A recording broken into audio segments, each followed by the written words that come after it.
So ಇವತ್ತು ನಾನು ಯಾವ ಟಾಪಿಕ್ ಬಗ್ಗೆ ವಿಡಿಯೋ ಮಾಡ್ತಿದ್ದೀನಪ್ಪ ಅಂದ್ರೆ ಪೆನಿಸ್ ಗರ್ತ್ ಎಷ್ಟಿರ್ಬೇಕು ಅನ್ನೋದ್ರ ಬಗ್ಗೆ. ಅಂದ್ರೆ ಶಿಶ್ನದ ಸುತ್ತಳತೆ. ನಾನಿಲ್ಲಿ ಉದ್ದ ಅದ್ರ ಬಗ್ಗೆ ಹೇಳ್ತಾ ಇಲ್ಲ, ಅಗಲ ಎಷ್ಟಿರ್ಬೇಕು ಅನ್ನೋದ್ರ ಬಗ್ಗೆ ನಾನು ವಿಡಿಯೋ ಮಾಡ್ತಾ ಇದ್ದೀನಿ. ಸೊ ತಿಳ್ಕೊಬೇಕನ್ನೋ ಕ್ಯೂರಿಯಾಸಿಟಿ ಇದ್ರೆ ವಿಡಿಯೋನ ಸ್ಕಿಪ್ ಮಾಡದೆ ಎಂಡ್ವರೆಗೂ ನೋಡಿ.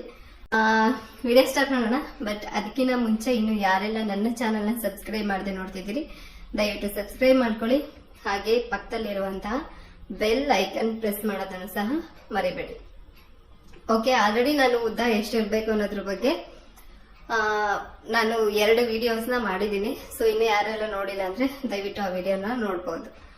ಪ್ರಪಂಚದಲ್ಲಿ ಇರುವಂತಹ 100% ಗಂಡಸರಲ್ಲಿ 40% ಗಂಡಸರಿಗೆ, ಅದರಲ್ಲೂ ಈ ಟೀನೇಜರ್ಸ್ಗೆ ಪ್ರೆಸೆಂಟ್ ಕೂಡ ಅವರ ಪೆನಿಸ್ ಅಂದ್ರೆ ಶಿಶ್ನದ ಬಗ್ಗೆ ಅವರಿಗೆ ಸ್ಯಾಟಿಸ್ಫ್ಯಾಕ್ಷನ್, ತೃಪ್ತಿ ಅನ್ನೋದು ಇರೋದಿಲ್ಲ. ಏನಕ್ಕಪ್ಪ ಅಂದ್ರೆ ಅವರೆಲ್ಲ ಮಾಡ್ತಿರೋ ಒಂದೇ ಕೆಲಸ ಏನು ಅಂದ್ರೆ ಒಂದು ಫೋನ್ ವಿಡಿಯೋ ನೋಡುವಂಥದ್ದು, ಇಲ್ಲ ಅಂದ್ರೆ ಬೇರೆಯವ್ರಿಗೆ ಕಂಪೇರ್ ಮಾಡ್ಕೊಳ್ಳುವಂಥದ್ದು, ಇಲ್ಲ ಅಂದ್ರೆ ಅಡ್ವರ್ಟೈಸ್ಮೆಂಟ್. ಈಗೆಲ್ಲ ಬರುವಂತ ಅಡ್ವರ್ಟೈಸ್ಮೆಂಟ್ ನೀವು ನೋಡಿದೀರಾ, ಒಂದೇ ವಾರದಲ್ಲಿ ಅಷ್ಟುದ್ದ ಆಗ್ಬಿಡತ್ತೆ, ಇಷ್ಟು ದಪ್ಪ ಆಗ್ಬಿಡತ್ತೆ ಅಂತ ಅವರು ತೋರಿಸ್ತಾ ಇರ್ತಾರಲ್ವಾ. ಸೊ ಅದರಿಂದ ಏನ್ ಅನ್ಕೊಂತೀರಾ ಅಂದ್ರೆ ನಮಗೆ ಯಾಕೆ ಅಷ್ಟುದ್ದ ಇಲ್ಲ ಅಂತ ಕೊರಗೋರೆ ತುಂಬಾ ಜನ. ಬಟ್ ಇಲ್ಲಿ ಏನಪ್ಪಾ ಮೇನ್ ಇಂಪಾರ್ಟೆಂಟ್ ವಿಷಯ ಅಂದ್ರೆ ಹೆಣ್ಮಕ್ಳಿಗೆ ಅಂದ್ರೆ ನಾನು ಆಲ್ರೆಡಿ ಹೇಳ್ದಂಗೆ ಒಬ್ಬ ಪುರುಷನ ಶಿಶ್ನ ಲೆಂತ್ ನಿಮಿರಿದಾಗ 3.5 ಇಂಚಿಗಿಂತ ಜಾಸ್ತಿ ಇದ್ರೆ ಅವರು ತಲೆ ಕೆಡಿಸ್ಕೊಳ್ಳುವಂತ ಅವಶ್ಯಕತೆ ಇರೋದಿಲ್ಲ. ಹಾಗೆ ಪೆನಿಸ್ನ ದಪ್ಪ ಎಷ್ಟು ಇರ್ಬೇಕು ಅಂತ ತಿಳ್ಕೊಳ್ಳೋದಾದ್ರೆ ಅಗಲ ಅಂದ್ರೆ ನಾನು ಸುತ್ತಳತೆ ಬಗ್ಗೆ ಹೇಳ್ತಾ ಇರೋದು. ಇವಾಗ ಸುತ್ತಳತೆ ಎಷ್ಟಿರ್ಬೇಕು ಅಂದ್ರೆ 3.6 ಇಂಚಸ್. ಅಂದ್ರೆ ಯಾವಾಗ ಅಂದ್ರೆ ಅದು ಯಾವಾಗ ಶಿಶ್ನ ನಿಮಿರುವಿಕೆ ಆಗತ್ತೆ, ಸೊ ಅಂತ ಟೈಮಲ್ಲಿ ಅದರದ್ದು ಸುತ್ತಳತೆ 3.6 ಇಂಚಸ್ ಇದ್ರೆ ಸಾಕು. ಬಟ್ ತುಂಬಾ ಜನ ಏನ್ ಅನ್ಕೊಂಡಿರ್ತೀರಾ ಅಂದ್ರೆ ನಮ್ದು ಏನು ಶಿಶ್ನ ಉದ್ದ ಅಥವಾ ದಪ್ಪ ಇದ್ರೆ ಮಾತ್ರ ಹೆಣ್ಮಕ್ಳಿಗೆ ಸ್ಯಾಟಿಸ್ಫೈ ಆಗೋದು, ಮತ್ತೆ ಉದ್ದ ದಪ್ಪ ಇದ್ ಮಾತ್ರಕ್ಕೆ 1 ನಿಮಿಷ ಅಥವಾ 2 ನಿಮಿಷ ಸೆಕ್ಸ್ ಮಾಡಿ ಔಟ್ ಆಗೋದ್ರಿಂದ ಅದ್ ಯಾವುದೇ ರೀತಿ ಪ್ರಯೋಜನ ಇರೋದಿಲ್ಲ. ಸೊ ಅವಾಗ ಉದ್ದ ಇದ್ರೂ ಅಷ್ಟೇ, ದಪ್ಪ ಎಷ್ಟೇ ಉದ್ದ ಇದ್ರೂ ಅಷ್ಟೇ, ಎಷ್ಟೇ ದಪ್ಪ ಇದ್ರೂ ಅಷ್ಟೇ.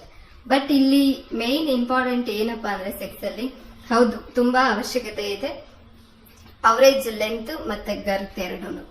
ಬಟ್ ಇದೆರಡಕ್ಕಿಂತ ಇಂಪಾರ್ಟೆಂಟ್ ಏನು ಅಂದ್ರೆ ನೀವು ಅವ್ರ ಜೊತೆ ಹೇಗೆ ಬಿಹೇವ್ ಮಾಡ್ತೀರಾ ಅನ್ನೋದು. ಅಂದ್ರೆ ಹೇಗೆ ಅವ್ರ ಜೊತೆ ಫೋರ್ ಪ್ಲೇ ಮಾಡ್ತೀರಾ, ಎಷ್ಟೊತ್ತು ಸೆಕ್ಸ್ ಮಾಡ್ತೀರಾ, ಮತ್ತೆ ಅವ್ರಿಗೆ ಎಷ್ಟೊತ್ತು ಅವ್ರಿಗೆ ಇಷ್ಟ ಆಗೋ ತರ ನೀವು ಮೂವ್ ಮಾಡ್ತೀರಾ. ಅಂದ್ರೆ ಫಿಂಗರಿಂಗ್ ಆಗಿರ್ಬೋದು, ಇಲ್ಲ ಕ್ಲಿಟೋರಿಸ್ ಜೊತೆ ಆಗಿರ್ಬೋದು. ಸೊ ಇದೆಲ್ಲವನ್ನು ಎಷ್ಟೊತ್ತು ಮಾಡ್ತೀರಾ ಅನ್ನೋದು ಸಹ ತುಂಬಾ ಇಂಪಾರ್ಟೆಂಟ್ ಆಗಿರುತ್ತೆ. ಹಾಗೆ ನಾನು ಇನ್ನೊಂದು ವಿಷಯ ಹೇಳೋದಕ್ಕೆ ಇಷ್ಟಪಡ್ತೇನೆ. ದಪ್ಪ ಇದ್ ಮಾತ್ರಕ್ಕೆ ಅವ್ರಿಗೆ ಸುಖ ಸಿಗುತ್ತೆ ಅಂತ ತಿಳ್ಕೊಬೇಡಿ. ಯಾಕಪ್ಪ ಅಂದ್ರೆ ಹೆಣ್ಣು ಮಕ್ಕಳ ಯೋನಿ ಅಂತದ್ದು ಒಂದು ರಬ್ಬರ್ ಬ್ಯಾಂಡ್ ಅಂದ್ರೆ ಎಲಾಸ್ಟಿಕ್ ಟೈಪ್ ಇರುತ್ತೆ. ಸೊ ಅದು ಹೇಗಪ್ಪ ಅಂದ್ರೆ ಈಗ ಡೆಲಿವರಿ ಆಗುವಂತ ಟೈಮಲ್ಲಿ ಅದು ಪಾಪು ಹೊರಗಡೆ ಬರುವಾಗ ಹಿಗ್ಗುತ್ತೆ, ಮತ್ತೆ ಅದು ರೀಪೊಸಿಷನ್ಗೆ ಬರುತ್ತೆ. ಮತ್ತೆ ಸೆಕ್ಸ್ ಮಾಡುವಂತ ಟೈಮಲ್ಲೂ ಅಷ್ಟೇ ನಿಮ್ಮ ಪೆನಿಸ್ ನ ಒಳಗಡೆ ಇನ್ಸರ್ಟ್ ಮಾಡಿದಾಗ ಅದು ಹಿಗ್ಗುತ್ತೆ ಮತ್ತೆ ಕುಗ್ಗುತ್ತೆ. ಇದಿಷ್ಟೇ ಅಲ್ಲ, ಹೆಣ್ಮಕ್ಳು ಯೂಸ್ ಮಾಡೋ ಸೆಕ್ಸ್ ಟಾಯ್ಸ್ ಆಗಿರ್ಬೋದು, ವೆಜಿಟೇಬಲ್ಸ್ ಆಗಿರ್ಬೋದು, ಯಾವ್ದಾದ್ರು ಆಗಿರ್ಬೋದು.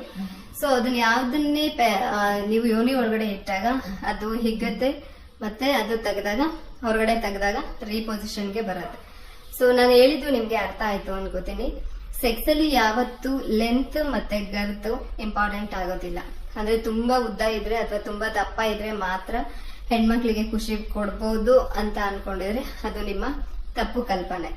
ಸೊ ಮೇನ್ ಇಂಪಾರ್ಟೆಂಟ್ ಎಷ್ಟೊತ್ತು ಸೆಕ್ಸ್ ಮಾಡ್ತೀರಾ, ಎಷ್ಟೊತ್ತು ಫೋರ್ ಪ್ಲೇ ಮಾಡ್ತೀರಾ, ಎಷ್ಟೊತ್ತು ಅವ್ರ ಜೊತೆ ರೊಮ್ಯಾನ್ಸ್ ಮಾಡ್ತೀರಾ ಅನ್ನೋದು ಇಂಪಾರ್ಟೆಂಟ್ ಆಗುತ್ತೆ. ಉದ್ದ ದಪ್ಪ ಇಟ್ಕೊಂಡು ಸಡನ್ ಆಗಿ ಹೋಗ್ಬಿಟ್ಟು ನೀವು ಸೆಕ್ಸ್ ಮಾಡಿದ್ರೆ ಅದು ಆಕೆಗೆ ಯಾವುದೇ ರೀತಿ ಫೀಲಿಂಗ್ಸ್ ಕೊಡೋದಿಲ್ಲ. ಸೊ ನಾನು ಹೇಳಿದ್ದೆ ನಿಮ್ಗೆ ಅರ್ಥ ಆಯ್ತು ಅಂತ ಅನ್ಕೋತೀನಿ. ವಿಡಿಯೋ ಇಷ್ಟ ಆಗಿದ್ರೆ ಲೈಕ್ ಮಾಡಿ, ಶೇರ್ ಮಾಡಿ, ಹಾಗೆ ಸಬ್ಸ್ಕ್ರೈಬ್ ಮಾಡೋದನ್ನ ಮರಿಬೇಡಿ. Thank you so much. Love you all. ಮತ್ತೆ ಮುಂದಿನ ವಿಡಿಯೋದಲ್ಲಿ ಭೇಟಿ ಮಾಡೋಣ. ಯಾರು ಸಬ್ಸ್ಕ್ರೈಬ್ ಮಾಡೋದನ್ನ ಮರಿಬೇಡಿ, ಪ್ಲೀಸ್ ಸಬ್ಸ್ಕ್ರೈಬ್ ಮಾಡ್ಕೊಳ್ಳಿ. ಹಾಗೆ ಬೆಲ್ ಐಕನ್ ಪ್ರೆಸ್ ಮಾಡೋದನ್ನ ಸಹ ಮರಿಬೇಡಿ. Love you all.